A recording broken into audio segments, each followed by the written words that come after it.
ये क्या है? स्वामी, ये कितना ढंग जानता है मंत्री ने।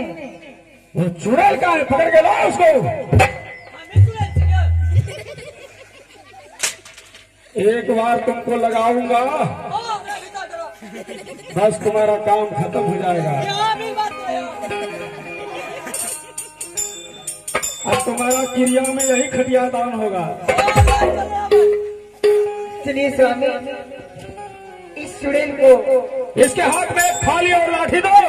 स्वामी, इस चुड़ैल को इतना दूर घर से भगा दीजिए स्वामी, जो कि हमारा लड़ करके मेरे महल में आ भी नहीं। थाली लाओ। अरे दादी, तुम लोग क्यों मारपीट कर रही हो? ये क्या दलितर भगा रहे हो? एकदम भूत लस्की यही बात।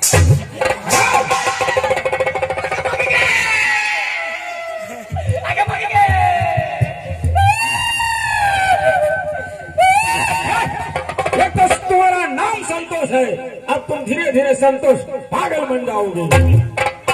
माथे में 2-4 बार लगेगा, तुम्हारा ये मेमोरी काम नहीं करेगा।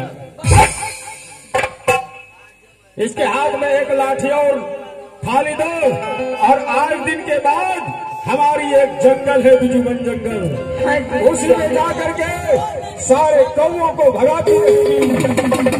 और आज दिन से इसका नाम कौआ हाकमी रह गया। निकल जाओ मेरे नजरों से। और कोई स्वामी, हम लोग महल पर कुछ विश्राम करूंगी। देख क्या रही हो?